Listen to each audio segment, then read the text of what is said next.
नमस्कार, मैं हूं आशीष वर्मा। मॉर्निंग कॉल में आपका स्वागत है। शुरुआत इस वक्त की हेडलाइंस के साथ। अमेरिका में पहली प्रेसिडेंशियल डिबेट जारी। ट्रंप ने किया वादा, टैक्स दर 35% से घटाकर 15% करेंगे। बाहरी लोगों को रोजगार से पहले अमेरिकी लोगों को मिलेगा रोजगार। हिलेरी का ट्रंप को जवाब, उनकी नई टैक्स पॉलिसी से 1 करोड़ लोगों को मिलेगा रोजगार। साथ ही दी चेतावनी, ट्रंप को मिली कमान तो दोबारा आएगी मंदी। राष्ट्रपति चुनाव के ताजा सर्वे में ट्रंप की बढ़त से अमेरिकी बाजार निराश। डाउ जोन्स करीब 1% गिरा। एशियाई बाजारों की भी कमजोर शुरुआत। एसजीएक्स निफ्टी 0.5% नीचे। आज टाटा मोटर्स और टाटा मोटर्स डीवीआर पर रहेगा फोकस। मूडीज ने जैगुआर लैंड रोवर की रेटिंग बढ़ाई। पॉजिटिव आउटलुक भी रखा बरकरार। कॉल फेल पर ट्राई की सख्त चेतावनी। नेटवर्क 18 से खास बातचीत में चेयरमैन ने कहा, कंपनियां जल्द दूर करें कंजेशन, नहीं तो होगा एक्शन। में मित्रता का वो पैमाना खड़ा किया जो उससे पहले कभी नहीं था।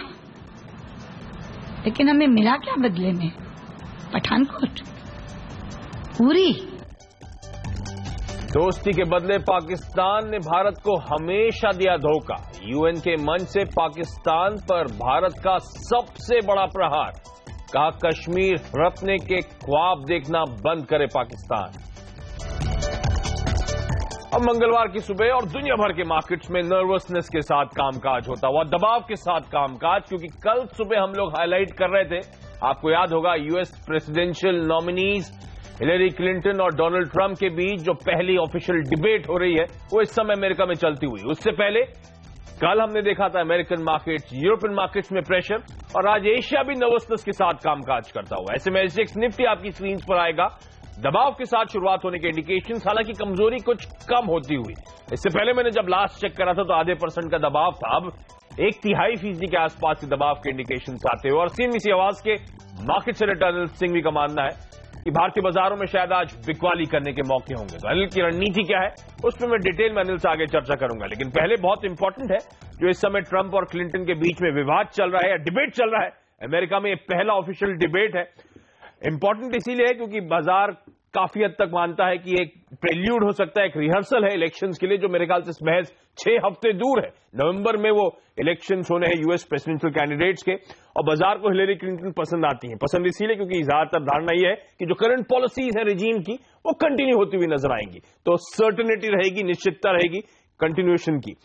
डोनाल्ड ट्रंप के साथ अनसर्टेनिटी आएगी और अनिश्चितता बाजार को पसंद नहीं है, और उसीलिए वो नर्वसनेस के साथ कामकाज होता हुआ। मैं सीधे चलूंगा अपने सहयोगी और आवाज के सीनियर एडिटर नीरज बाजपेयी के पास। नीरज जी, हाय, गुड मॉर्निंग। Good morning. ये जो दबाव ग्लोबल इक्विटी मार्केट्स में देखने को मिल रहा है, अमेरिका, यूरोप, काफी हद तक वो नर्वसनेस का रिफ्लेक्शन है। और अब तक जो 15-20 मिनट की जो डिबेट कंटिन्यू होती हुई नजर आ रही है, आपका आकलन क्या है, किसका पलड़ा भारी लग रहा है?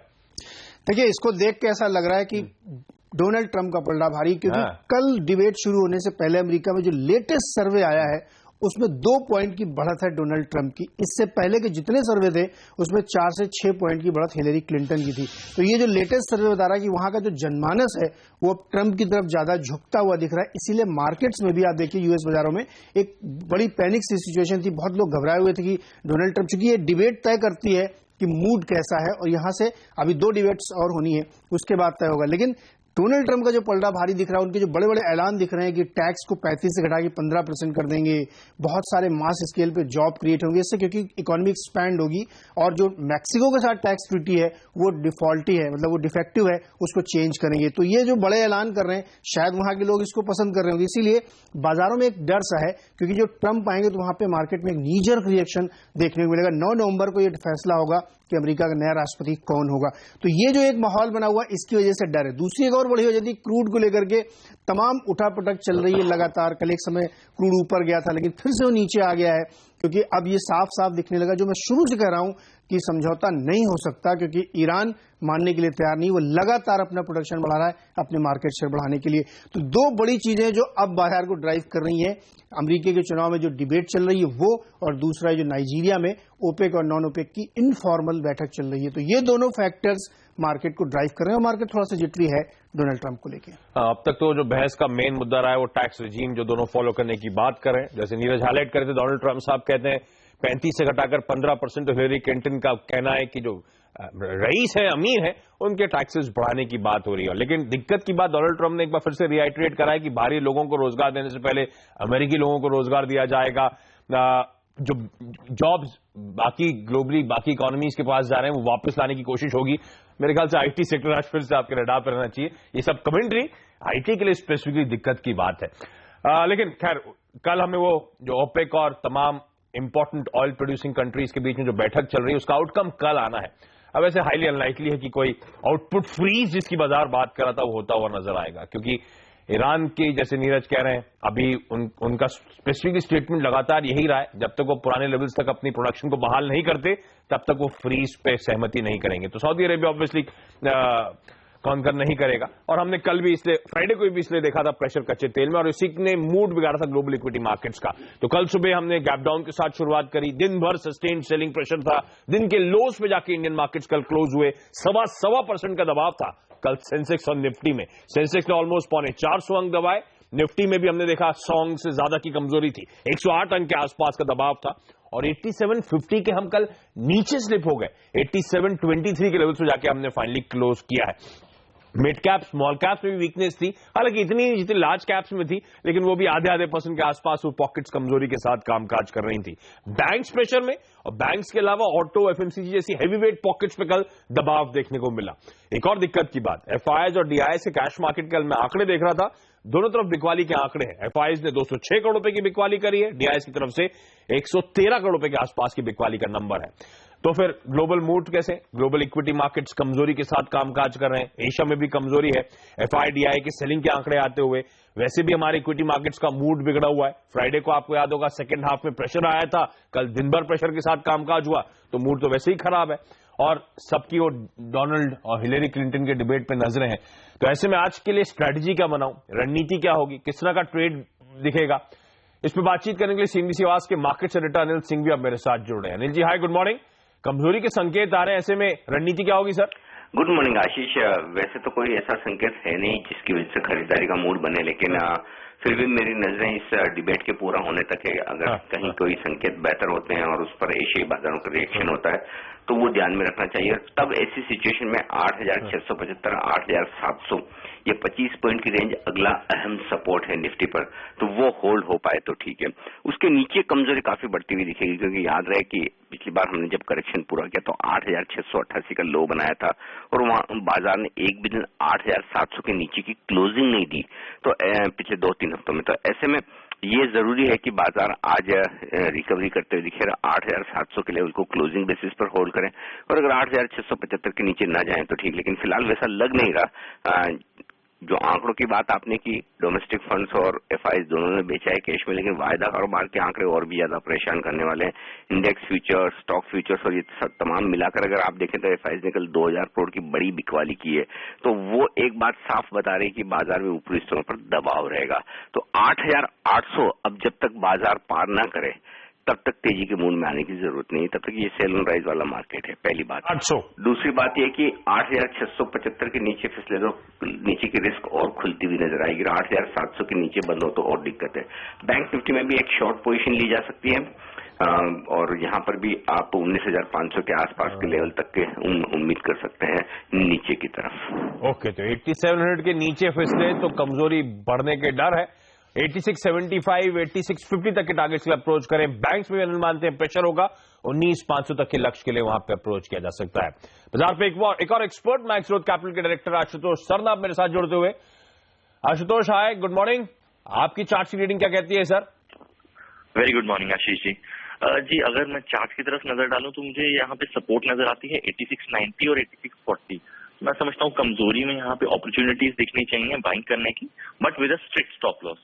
तो यहाँ पे पहला स्टॉप लॉस 8690 के स्टॉप लॉस से हम बाइंग करेंगे और ऊपर यहाँ पे कोई भी उछाल आता है तो अराउंड आई थिंक 8750 8780 तक जाएगी निफ्टी, तो वहां पे अपनी प्रॉफिट बुकिंग करें। और स्टॉक स्पेसिफिक आइडियाज क्या होंगे सर? जी गिरावट में मुझे लगता है फार्मा सेक्टर अच्छा परफॉर्म करेगा, तो उसमें ल्यूपिन बाय करेंगे। स्टॉप लॉस रहेगा 1480 का और 1520 का टारगेट रहेगा। सेकंड स्टॉक पे नजर रहेगी Mahindra and Mahindra M&M, stop loss रहेगा 1365 और टारगेट रहेगा 1390 का। ओके, तो कमजोरी में खरीदारी करने के मौके होंगे। निफ्टी को खरीद के चले फिर आप दबाव में 8780 के टारगेट्स के लिए। ल्यूपिन खरीदने की सलाह 1520 का लक्ष्य, महिंद्रा एंड महिंद्रा खरीदने की सलाह 1390 का लक्ष्य। और कुछ और एक्सपर्ट्स से जो हमने आज सुबह सुबह बातचीत करी उसमें जो कॉल्स आए हमारे पास, एक्सिस बैंक, मेरे ख्याल से पूजा मेरे साथ जुड़ चुकी हैं। पूजा हाय, गुड मॉर्निंग, क्या कह रहे हैं एक्सपर्ट्स? जी, आज सभी कॉल्स में बिकवाली की राय है।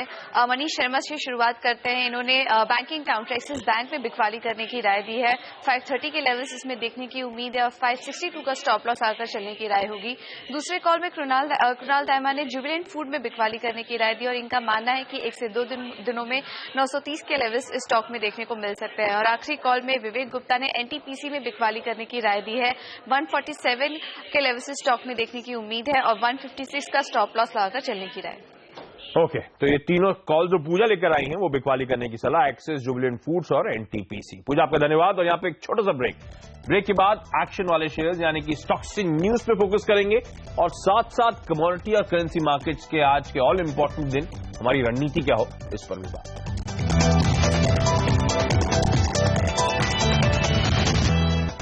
ब्रेक के बाद आपका स्वागत है। और आज कौन से टॉप 5 शेयर्स रहेंगे फोकस में खबरों की वजह से, यानी कि आज के स्टॉक्स इन न्यूज, ये बताने के लिए मेरे साथ मेरे सहयोगी हेमंत घई अब जुड़ चुके हैं। हेमंत हाय, गुड मॉर्निंग। मॉर्निंग आशीष। कौन से स्टॉक्स हैं आज आपके रडार पर? सिंटेक्स पर रखिएगा नजर, 65 रुपए प्रति शेयर पर करीब 7.5 करोड़ शेयर जो राइट्स इशू में दिए जाने थे वो जारी कर रहे हैं ये, तो इस कंपनी पर नजर रहेगी। इंडोको रेमेडीज के लिए अच्छी खबर रही है। यहाँ पर US FDA ने 6 बड़े ऑब्जर्वेशंस इनके गोवा के प्लांट में पाए गए हैं और उसमें क्वालिटी को लेकर कंसर्न्स तो जताए ही जा रहे हैं। प्रोडक्शन में काफी सारी सिस्टम्स में गलतियां थी और कुछ चोरी की शिकायतें भी वहां पर हाथ लगी हैं, बॉटल्स की चोरी की, तो बड़े संगीन आरोप लगाए गए हैं। और ये शेयर आज फार्मा सेक्टर का सबसे बड़ा अंडर परफॉर्मर हो सकता है क्योंकि कैश मार्केट का स्टॉक है, तो ये तेजी से आज गिरता हुआ नजर आएगा। इसके अलावा IIFL, इसके ऊपर रखिएगा नजर। यहां पर आपको याद होगा यूके के एक ग्रुप थे CDC ग्रुप, इन्होंने हिस्सेदारी खरीदने के लिए इच्छा जताई थी और अब यहां पर उसको CCI की मंजूरी मिली थी और अब देखिए करीब करीब 1005 करोड़ रुपए ये कंपनी जुटा रही है उस कंपनी को शेयर जारी करके। इसके अलावा IRB इंफ्रा के ऊपर रखिए नजर। यहां पर उदयपुर गुजरात बॉर्डर की 6 लेनिंग होनी है और इस 6 लेनिंग के लिए यानी रोड को चौड़ा करने के लिए जो कॉन्ट्रैक्ट है वो इनके हाथ लगा है। 2100 करोड़ रुपए का बड़ा ऑर्डर इनके हाथ लगा है, तो यहां पर तेजी बन सकती है अगर बाजार का मूड सुधर जाए। और इसके अलावा मुक्ता आर्ट्स पर रखिए नजर। इनका जो सिनेमा कारोबार था उसको लेकर काफी सारी चर्चाएं चल रही थी। अब आप देखिए ये उस सिनेमा कारोबार को एक अलग सब्सिडरी में ट्रांसफर कर रहे हैं। अब बाजार इसमें अलग अलग अटकलें लगाकर रख रहा है कि हो सकता है उस कारोबार को पूरी तरह बेच दें या फिर उसमें स्टेक सेल करके पैसा जुटाएं और उसके बाद विस्तार करें। बहरहाल कंपनी ने अभी ये नहीं बताया कि क्यों कर रहे हैं, लेकिन ये एक डेवलपमेंट है जो अब होता हुआ दिख रहा है। ओके, तो ये तमाम स्टॉक्स हैं जो खबरों की वजह से आज एक्शन में रहने वाले हैं। मेरे ख्याल से इंडोको रेमेडीज एक दबाव वाला स्टॉक होगा, प्रेशर में होगा, खराब खबरें आती हुई। अदरवाइज बाकी स्टॉक्स के लिए पॉजिटिव खबरें। छोटे से ब्रेक के बाद कमोडिटी बाजार की स्ट्रैटेजी।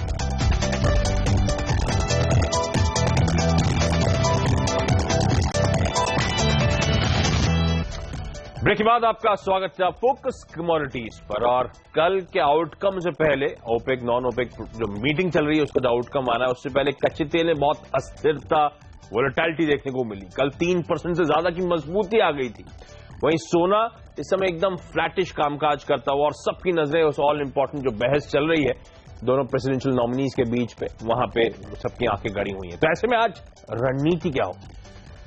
एंजल कमोडिटीज के अनुज गुप्ता मेरे साथ जुड़े हैं। अनुज जी, कच्चे तेल और सोना दोनों की रणनीति बताएं, आज क्या स्ट्रैटेजी लेके चल रहे हैं आप? Good morning Ashish ji. कल अगर हम देखें तो ओपेक की बैठक होने वाली है, तो कहीं ना कहीं जो आउटकम एक्सपेक्टेड है वो ये है कि सऊदी अरेबिया इस बार प्रोडक्शन कट कर सकता है, तो एक सपोर्टिव एक्सपेक्टेशन निकल कर आ रही है मीटिंग में से। तो मुझे हो सकता है कि वो एक सपोर्टिव रहे, और हमने देखा भी है कि कल के सेशन में एक अपसाइड मोमेंटम था। तो हमें लगता है कि आज भी मार्केट थोड़ा सा स्टेबल रहेगा, बट पॉजिटिव मैनर में मार्केट स्टेबल हो सकता है। तो हमारा कॉल आज भी बाय का रहेगा।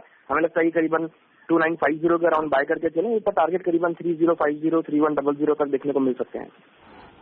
ओके, तो कच्चे तेल में खरीदारी और इनफैक्ट सोने में भी खरीदारी करने के मौके ढूंढ रहे हैं। आपकी स्क्रीन पे वो कॉल चलते हुए अनुज जी, आपका धन्यवाद। और चलिए देख लीजिए जाते जाते एक बार एसजीएक्स निफ्टी में कैसा कामकाज हो रहा है। हल्की कमजोरी के साथ शुरुआत होने के इंडिकेशंस आते हुए आपकी स्क्रीन पर एक समय आधे % का दबाव था, तो अब लोअर लेवल से तो एक बेहद स्मार्ट रिकवरी और एकदम फ्लैटिश ओपनिंग के इंडिकेशंस आते हुए। पर दबाव क्यों था ग्लोबली? एक तो ग्लोबल मार्केट दबाव में इसीलिए क्योंकि वो डोनाल्ड ट्रंप और हिलेरी क्लिंटन के बीच में जो बहस चल रही है उस पर सबकी नजरें थी। तो कल नर्वसनेस के साथ यूरोप में, अमेरिका में कामकाज हुआ, उसका खामियाजा हमें भुगतना पड़ा एशिया में। लेकिन अब लो लेवल से एशिया सुधरता हुआ नजर आ रहा है।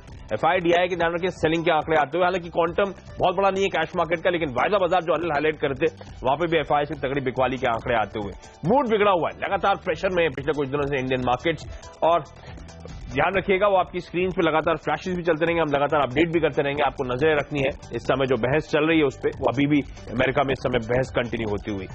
ऐसे में सबकी नजरें वहां पर होंगी और ओपनिंग तक देखना होगा किसका पलड़ा भारी होता है, वो डिपेंड उस पर काफी तक डिपेंडेंट होगा इंडियन मार्केट की ओपनिंग कैसी होती है। लेकिन चलिए मॉर्निंग कॉल में आज के लिए इतना ही। यहाँ पे वक्त चला एक छोटे से ब्रेक का। ब्रेक के बाद हेमंत और नीरज लेकर आएंगे आपके लिए स्टॉक 2020। नमस्कार।